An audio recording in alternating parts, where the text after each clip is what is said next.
നമസ്കാരം, ഞാൻ ഡോക്ടർ അനിൽ. പുതിയ വീഡിയോയിലേക്ക് നിങ്ങൾക്ക് ഏവർക്കും സ്വാഗതം. കേന്ദ്ര സർക്കാരിന്റെ പൂർണ്ണ ഉടമസ്ഥതയിലുള്ള നബാർഡ് എന്ന ചുരുക്കപ്പേരിൽ അറിയപ്പെടുന്ന national bank for agriculture and rural ഡെവലപ്മെന്റിലെ ഡെവലപ്മെന്റ് അസിസ്റ്റന്റ് ഹിന്ദി എന്നീ തസ്തികകളിലേക്ക് ഇപ്പോൾ അപേക്ഷ ക്ഷണിച്ചിട്ടുണ്ട്. 162 ഒഴിവുകളാണ് അഖിലേന്ത്യാ അടിസ്ഥാനത്തിലുള്ളത്. കേരളത്തിലെ അവസരങ്ങളുണ്ട്. ഇതിനെക്കുറിച്ചുള്ള കൂടുതൽ കാര്യങ്ങളാണ് ഈ വീഡിയോയിൽ ഷെയർ ചെയ്യുന്നത്. കാര്യങ്ങളൊക്കെ നിങ്ങൾ പൂർണ്ണമായിട്ടും മനസ്സിലാക്കാനായിട്ട് വീഡിയോ മുഴുവനായിട്ട് കാണുക. അതോടെ കൂട്ടുകാർക്കൊക്കെ ഷെയർ കൊടുക്കാനും മറക്കരുത്. എല്ലാവർക്കും ഒരിക്കൽ കൂടി സ്വാഗതം. നമുക്ക് ഇനി വിശദാംശങ്ങൾ പരിശോധിച്ച് നോക്കാം. ഞാൻ പറഞ്ഞ പോലെ national bank for agriculture and rural development NABARD എന്ന പേരിൽ അറിയപ്പെടുന്നത്. അത് കേന്ദ്ര സർക്കാരിന്റെ പൂർണ്ണ നിയന്ത്രണത്തിലുള്ള ഒരു ബാങ്കാണ്. അവിടെയാണ് ഡെവലപ്മെന്റ് അസിസ്റ്റന്റ് ഹിന്ദി എന്നീ തസ്തികകളിലേക്ക് അപേക്ഷ ക്ഷണിച്ചിരിക്കുന്നത്. ഇതിലേക്ക് ഓൺലൈനായിട്ട് വേണം അപേക്ഷിക്കാനായിട്ടുള്ളത്. നബാർഡിന്റെ വെബ്സൈറ്റ് ആയ www.nabard.org എന്ന സൈറ്റിലെ എല്ലാ ഡീറ്റെയിൽസ് ലഭ്യമാണ്. ഈ സൈറ്റ് വഴി നമുക്ക് 2026 ജനുവരി 17 മുതൽ ഫെബ്രുവരി 3 വരെയാണ് അപേക്ഷിക്കാനായിട്ട് കഴിയുക എന്ന കാര്യം കൂടി മനസ്സിലാക്കുക. ഇതൊക്കെ എന്തെങ്കിലും സംശയങ്ങളൊക്കെ ക്ലിയർ ചെയ്യാൻ വേണ്ടി https:/cgrs.ibps.i എന്ന ഇമെയിലിൽ എന്ന സൈറ്റിൽ നിങ്ങൾക്ക് കോൺടാക്ട് ചെയ്യാൻ പറ്റും. ഇതിലേക്കുള്ള പ്രധാനപ്പെട്ട തീയതികൾ പറഞ്ഞാൽ 2026 ജനുവരി 17 മുതൽ ഫെബ്രുവരി 3 വരെ ഇതിലേക്ക് അപേക്ഷിക്കാൻ കഴിയും. 2 ലെവൽ എക്സാമിനേഷൻ ഉണ്ടാവും. phase 1 പ്രിലിമിനറി എക്സാമിനേഷനും phase 2 മെയിൻ എക്സാമിനേഷൻ ഉണ്ടാവും. അതിൽ phase 1 പ്രിലിമിനറി എക്സാമിനേഷൻ 2026 ഫെബ്രുവരി 21-നും മെയിൻ എക്സാമിനേഷൻ ഏപ്രിൽ 12, 2026 നടക്കും എന്നാണ് ഇപ്പോൾ ടെൻറ്റേറ്റീവായിട്ട് അറിയിച്ചിട്ടുള്ളത്. ഒരു പക്ഷേ അത് തന്നെ നടക്കും. ചേഞ്ച് ഉണ്ടാവാൻ നടക്കും എന്ന പ്രതീക്ഷ പ്രിപ്പയർ ആയിരിക്കുക. ആകെ വേക്കൻസികൾ 162 ആണ്. കേരളത്തിൽ 3 വേക്കൻസികളാണ് ഉള്ളത് എന്ന കാര്യം കൂടി ഓർക്കുക.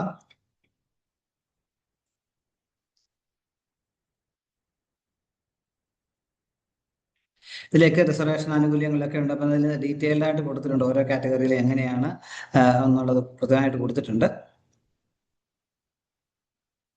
ഇനി നമുക്ക് എലിജിബിലിറ്റി കണ്ടീഷൻ നോക്കാം. ഏജ് പറഞ്ഞിട്ടുള്ളത് 21 വയസ്സിനും 35 വയസ്സിനും ഇടയിലുള്ളവർക്കാണ് ഇതിലേക്ക് അപേക്ഷിക്കാൻ കഴിയുക. അത് 2 ജനുവരി 1991-നും 1 ജനുവരി 2005-നും ഇടയിൽ ജനിച്ചവരായിരിക്കണം. ഈ 2 ദിവസവും ഉൾപ്പെടെയാണ് എന്ന കാര്യം കൂടി ഓർമ്മിക്കുക.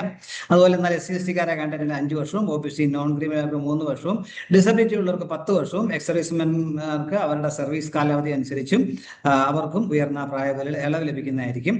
2 പോസ്റ്റുകൾ ആദ്യം ഡെവലപ്മെന്റ് അസിസ്റ്റന്റുമാരുടെ 159 പോസ്റ്റുകളും ഡെവലപ്മെന്റ് ഹിന്ദി പോസ്റ്റിലേക്ക് 3 വേക്കൻസികളാണുള്ളത്. യോഗ്യത 2026 ജനുവരി 26 അടിസ്ഥാനമാക്കിയായിരിക്കും. അതിനു മുമ്പ് ബിരുദം നേടിയവർ മാത്രം അപേക്ഷിച്ചാൽ മതിയാവും. ആദ്യം ഡെവലപ്മെന്റ് അസിസ്റ്റന്റ് ക്വാളിഫിക്കേഷൻ നോക്കാം. ബാച്ചിലേഴ്സ് ഡിഗ്രിയാണ്. 50% മാർക്കോടെയുള്ള ഏതെങ്കിലും വിഷയത്തിലുള്ള ബാച്ചിലേഴ്സ് ബിരുദമാണ് വേണ്ട അടിസ്ഥാന യോഗ്യത. എന്നാൽ SC/ST ഡിസബിലിറ്റികൾക്കും പാസ് മാർക്ക് മതി എന്ന കാര്യം കൂടി ഓർത്തിരിക്കുക. ഇനി ഡെവലപ്മെന്റ് ഹിന്ദി പോസ്റ്റിലേക്ക് ബാച്ചിലേഴ്സ് ഡിഗ്രി, ഹിന്ദിയോ ഇംഗ്ലീഷോ ഡിഗ്രി പഠിച്ചിട്ടുള്ള ഒരു ബാച്ചിലേഴ്സ് ബിരുദമാണ് അതിനുവേണ്ടി യോഗ്യത. 50% മാർക്ക് ഉണ്ടായിരിക്കണം. അല്ലെങ്കിൽ ബാച്ചിലേഴ്സ് ഡിഗ്രി BA ഹിന്ദി അല്ലെങ്കിൽ BA ഇംഗ്ലീഷ് ഉള്ളവർക്കും 50% മാർക്ക് ഉണ്ടെങ്കിൽ അവർക്കും അപേക്ഷിക്കാൻ കഴിയും. അതോടൊപ്പം കമ്പ്യൂട്ടറിലെ വേർഡ് പ്രോസസ്സിംഗ് അറിഞ്ഞിരിക്കണം എന്ന കാര്യം കൂടി പറഞ്ഞിട്ടുണ്ട്. അതുപോലെ ഏത് സംസ്ഥാനത്താണ് നിയമം ലഭിക്കുക അവിടുത്തെ ലോക്കൽ ലാംഗ്വേജ് നിർബന്ധമായും അറിഞ്ഞിരിക്കണം. അതിന്റെ പരീക്ഷ ഉണ്ടാവും എന്ന കാര്യം കൂടി ഓർത്തിരിക്കുക. ഇനി നിങ്ങൾക്ക് മിനിമം മാർക്കിലെ CGPA ആണെങ്കിൽ CGPA കൺവേർട്ട് ചെയ്യാനുള്ള 6.75 68 ആണെങ്കിൽ 60% ആയിരിക്കും കൂട്ടുക എന്ന കാര്യം കൂടി ഓർമ്മിക്കുക. അങ്ങനെ പ്രത്യേകം കാൽക്കുലേഷനോട് കൊടുത്തിട്ടുണ്ട്. ഈ ടെസ്റ്റ് പറയുകയാണെങ്കിൽ ആദ്യം പ്രിലിമിനറി എക്സാമിനേഷൻ 100 മാർക്കിന്റെ 100 ചോദ്യങ്ങളുടെ പരീക്ഷയായിരിക്കും. 1 മണിക്കൂർ സമയമായിരിക്കും. ഇംഗ്ലീഷ് ലാംഗ്വേജ് 40 ചോദ്യങ്ങൾ 40 മാർക്ക്, ന്യൂമറിക്കൽ വെറ്റി 30 ചോദ്യങ്ങൾ 30 മാർക്ക്, റീസണിംഗ് 30 മാർക്ക്, അങ്ങനെ 100 ചോദ്യങ്ങൾ 100 മിനിറ്റ് 60 മിനിറ്റ് ആയിരിക്കും സമയം നിങ്ങൾക്ക് ലഭിക്കുക. എന്നാൽ മെയിൻ എക്സാമിനേഷൻ ഡിഫറൻസ് ഉണ്ട്. മെയിൻ എക്സാമിനേഷന് ടെസ്റ്റ് ഓഫ് റീസണിംഗ് 30 ചോദ്യങ്ങളെ 30 മാർക്ക് 30 മിനിറ്റ്, ക്വാണ്ടിറ്റേറ്റീവ് ആപ്റ്റിറ്റ്യൂഡ് 30 ചോദ്യങ്ങളെ 30 മിനിറ്റ് 30 മാർക്ക്, ജനറൽ അവയർനെസ് 50 ചോദ്യങ്ങളെ 50 മാർക്ക് 25 മിനിറ്റ്, അതുപോലെ കമ്പ്യൂട്ടർ നോളജിന് 40 ചോദ്യങ്ങളെ 40 മാർക്ക് 20 മിനിറ്റ് സമയം. English language test 3 question 50 mark, അതിന് 30 മിനിറ്റ്. അത് ഡിസ്ക്രിപ്റ്റീവ് ആയിരിക്കും എന്ന കാര്യം കൂടി. അങ്ങനെ ആകെ 200 മാർക്കുള്ള പരീക്ഷയായിരിക്കും.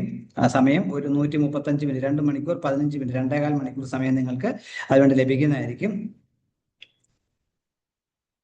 അതോടൊപ്പം ഏത് സംസ്ഥാനം അവിടുത്തെ ലോക്കൽ ലാംഗ്വേജ് അറിഞ്ഞിരിക്കണം. അതിൻ്റെ ഒരു ടെസ്റ്റ് കൂടി അതിനുശേഷം ഉണ്ടാകും. അതിനുശേഷം ഡോക്യുമെന്റ് വെരിഫിക്കേഷനും ശേഷമായിരിക്കും ഫൈനൽ റാങ്ക് ലിസ്റ്റ് തയ്യാറാക്കുക എന്നാണ് പറഞ്ഞിട്ടുള്ളത്. സെലക്ഷൻ പ്രോസസ് സ്റ്റേറ്റ് വൈസ് ലിസ്റ്റും പബ്ലിഷ് ചെയ്യുന്നു എന്നും പറഞ്ഞിട്ടുണ്ട്.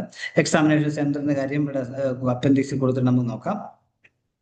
ആപ്ലിക്കേഷൻ ഫീ പറയുകയാണെങ്കിൽ തിരിച്ചു കിട്ടാത്ത ഫീയാണ്, നോൺ റീഫണ്ടബിൾ ആണ്. അതിലേക്ക് SC ST ഡിസബിലിറ്റി ഉള്ളവർക്കും 100 രൂപയും GST ഉൾപ്പെടെ 118 രൂപയും, മറ്റെല്ലാവർക്കും 550 രൂപയും GST ഉൾപ്പെടെ 618 രൂപയായിരിക്കും ബാക്കിയുള്ളവർക്കുള്ള ഫീസ് എന്ന കാര്യം കൂടി. 649 രൂപയാണ് ജനറൽ കാൻഡിഡേറ്റ്സിനൊക്കെയുള്ള ഫീസ് എന്ന കാര്യം കൂടി ഓർമ്മിക്കുക. GST 550 രൂപയും 18% GST ഉൾപ്പെടെയാണ്. ശമ്പള സ്കെയിൽ പറയുകയാണെങ്കിൽ 23,100 മുതൽ 55,700 എന്ന സ്കെയിലിൽ ശമ്പളം ലഭിക്കുക. തുടക്ക ശമ്പളം 46,500 രൂപ മിനിമം ലഭിക്കുന്നതായിരിക്കും. അതോടൊപ്പം മറ്റ് ആനുകൂല്യങ്ങളൊക്കെ ലഭിക്കും. ഇനി എങ്ങനെ അപേക്ഷിക്കാൻ പറ്റുന്നതെന്ന് നമുക്ക് നോക്കാം. നബാർഡിന്റെ വെബ്സൈറ്റായ www.nabard.org എന്ന സൈറ്റ് വഴി അപേക്ഷിക്കണം. അതിൽ ആദ്യം നമ്മളുടെ ആപ്ലിക്കേഷൻ രജിസ്ട്രേഷൻ ആണ്. ഇതിനുശേഷം ആപ്ലിക്കേഷൻ ഫീസ് കൊടുക്കുകയും മറ്റു പിന്നെ സിഗ്നേച്ചർ, ഫോട്ടോയും മറ്റു ഡോക്യുമെന്റ്സ് ഒക്കെ അപ്ലോഡ് ചെയ്യുന്നുണ്ട്. അങ്ങനെയാകുമ്പോൾ നമുക്ക് ആപ്ലിക്കേഷൻ പൂർണ്ണമാക്കാനായിട്ട് കഴിയും. അപ്പൊ ആദ്യം ഒരു രജിസ്ട്രേഷനാണ് നമ്മൾ ചെയ്യേണ്ടത്. അതുപോലെ ഫോട്ടോഗ്രാഫും നിങ്ങളുടെ സിഗ്നേച്ചറും ഒക്കെ നിങ്ങൾ സ്കാൻ ചെയ്ത് നേരത്തെ ലെഫ്റ്റ് ഹാൻഡ് തമ്പ് ഇംപ്രഷൻ ഒക്കെ എടുത്ത് വെച്ച് സ്കാൻ ചെയ്ത് വെച്ചതിന് ശേഷം മാത്രം അപ്ലൈ. അതുപോലെ ഹാൻഡ് റിട്ടേൺ ഡിക്ലറേഷൻ ഉണ്ട്, അത് നിങ്ങളുടെ സ്വന്തം കൈ കൊണ്ട് തന്നെ എഴുതണം എന്ന കാര്യം കൂടി മനസ്സിലാക്കുക. അങ്ങനെ വേണം സമർപ്പിക്കാനായിട്ടുള്ളത്.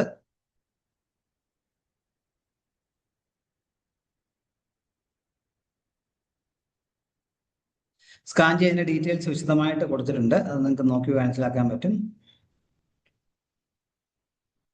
അതുപോലെ കോൾ ലെറ്റർ ഒക്കെ വെബ്സൈറ്റിൽ നിന്ന് ഡൗൺലോഡ് ചെയ്യണം എന്നും പറഞ്ഞിട്ടുണ്ട്.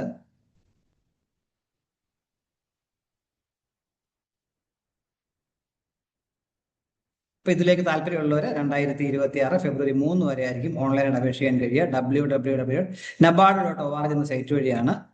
എക്സാമിനേഷൻ സെന്ററുകൾ നമുക്ക് നോക്കാം. അവിടുത്തെ ലോക്കൽ ലാംഗ്വേജ് കേരളത്തിലാണെങ്കിൽ മലയാളം നിർബന്ധമായി അറിഞ്ഞിരിക്കണം. അങ്ങനെയുള്ളവർക്ക് മാത്രമേ കേരളത്തിൽ അപേക്ഷിക്കാൻ പറ്റുകയുള്ളൂ.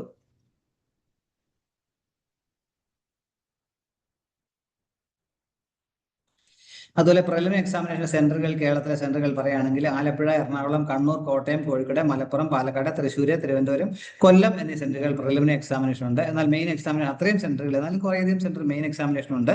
കേരള സെന്റർ പറയുകയാണെങ്കിൽ തിരുവനന്തപുരമാണ് മെയിൻ എക്സാമിനേഷനുള്ള സെന്റർ, അത് മാത്രമേ ഉള്ളൂ.